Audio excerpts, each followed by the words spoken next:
Hello, Slicey Dicers. This is Brian with another knife review for you. Today, we have a very interesting one. We have the Bear Ops Rancor 4. This is the 2.75-inch clip point version. There is also a Tanto, and there are also 3 1/4-inch versions of both, all with this kind of blacked out finish.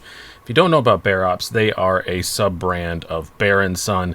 Bear & Son is a huge company that makes a lot of stuff that doesn't really seem to get a lot of press. They do get a lot of press for their battle songs. They make a wide range of those, but they also make some really cool knives, just normal stuff and traditional stuff and all kinds of things. And now the Bear Ops brand is their kind of more tactically sort of stuff. They just released the Rancor this year, this particular version, the Rancor 4, which has their version of the axis lock on it, because now that patent has expired. And this is a knife that honestly wasn't on my radar either. A few a few live shows ago, I suggested, hey, you know what American-made knife should I buy for under 100? And a lot of you guys suggested this, and I never heard of it before. I wound up going with something else, but I kind of wish I'd have gone with this one. This is pretty cool. It's only $70 and made in the USA, which is pretty awesome. And for that, you were getting aluminum handles and 14C 28N steel, which I like a whole lot. I have no problems with that whatsoever. And yeah, and just a really cool, very solidly built knife. These aluminum handles have kind of a almost, they're not quite anodized. They've just a coating on them. And at first, I almost thought they were stainless because they just feel that solid, but they're not. And the weight begets that. It's only a 3-ounce knife. If these were stainless, it would be a lot more than that. But yeah, a lot of really cool things about this. And I also want to thank, before I go any farther, Southern Edge Knife Works. Go to southernedgeknifeworks.com, use the code SDSEK at checkout, get 50% off and free shipping. They got me this, so I do appreciate that very much.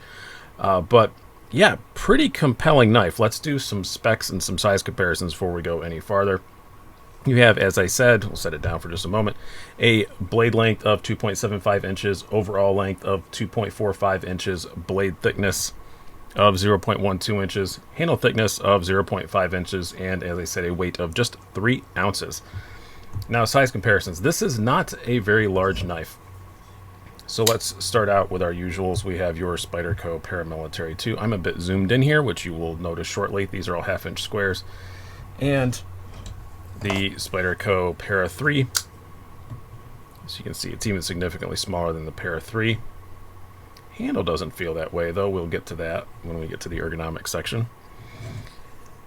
And a little Benchmade sandwich. We have your full-size Griptilian and the mini grip.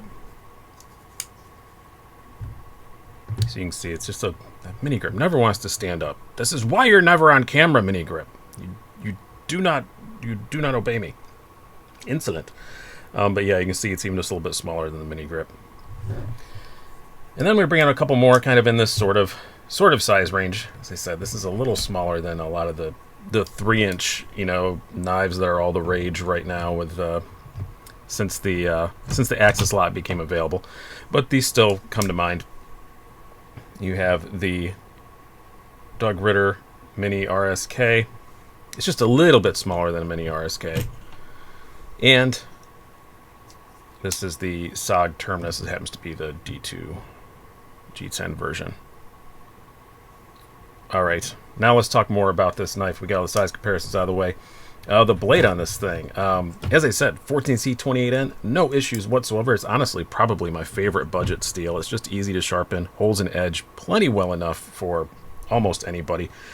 This is about 21 thousandths behind the edge, so about average, but pretty thin blade stock, and the factory edge is outstanding.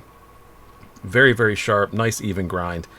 Cuts very, very well. Great slicer. Still has a pretty good tip on it for being such a thin blade stock. The only downside I have to it is it's got a bit of recurve to it, but not enough to cause you any problem sharpening, I don't think. But it does have a bit of recurve. I don't love that.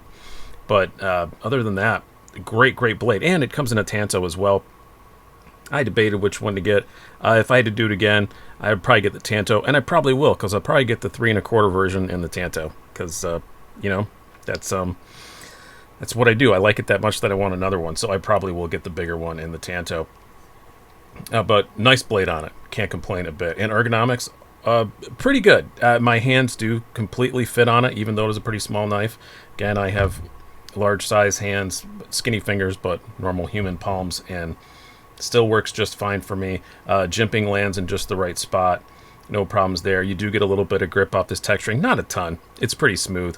It's not dramatic, but this pocket clip does give a little bit of a hot spot, though, right there with that pretty pronounced ramp. I think they could have alleviated just by moving this up a little bit. I think it got moved down a bit for the sake of a lanyard hole. You know, I'm never a fan of that. Just looking at the design, that's kind of what I'm guessing, because otherwise it could totally be up here. But they didn't go that way. But yeah, just a little bit of a hot spot. Not too bad. But all the jimping and stuff works well. I would say the ergos are good. Not amazing, but good. Definitely good enough for a $70 knife. How does it carry? Well, as I said, it does have a loop over clip, but I wouldn't call it deep carry. You still have a bit sticking out, but you know, it's all black.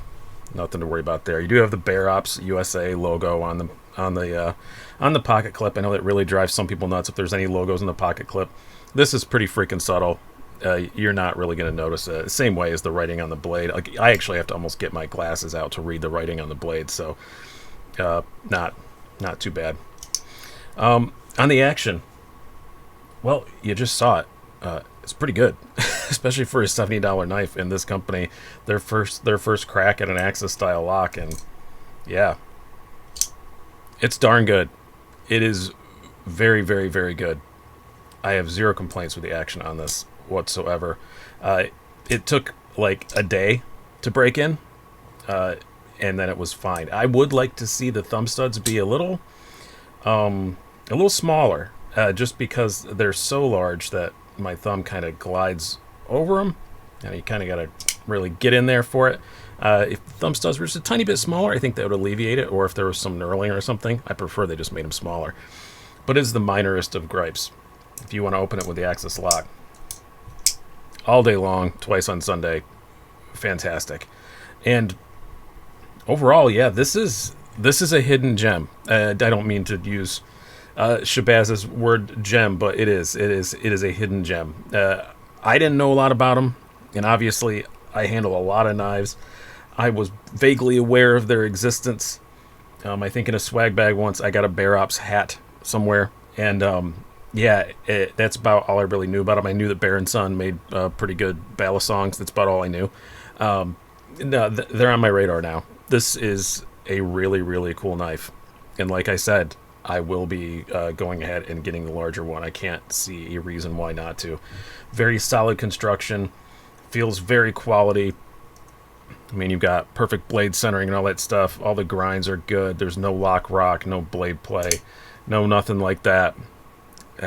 Yeah, very solid with this full backspace and everything. This is a cool little knife. I wish that instead of doing a 2 3/4 and a 3 1/4, they just did a 3 and a 3 1/2 like everybody else does. But that's not a huge deal. I love the choice of blade steel. I like the aluminum handles. They feel really nice and solid in quality. Again, it's $70. That is not bad at all. I highly suggest you go and check one of these out. It's definitely been one that's I've only had it for a few days, but it's been in my pocket a lot. Small enough to fit in a fifth pocket. Maybe that's why they went with the 2 3/4 inch blade, because it does fit well as a fifth pocket knife. So if you just want it as a backup or something like that.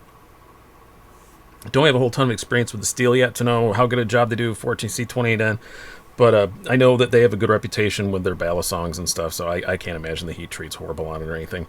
I would love to see a non-coated version of this. They do non-coated knives in their other ones. The whole Rancor series, there are a bunch. There are a lot of titanium flippers as well. I'm kind of wanting to check one of those out. They're obviously a lot more money, like $220 to $300. So, but I do definitely want to check one out, and I'm going to check out some more Bear Ops stuff as well, because this is pretty impressive for USA made for that price. I'm a fan. So, yeah, go check them out. There's going to be a link to them down below.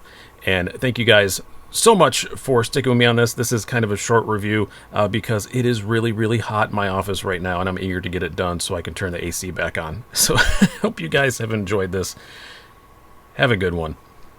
I've been Brian.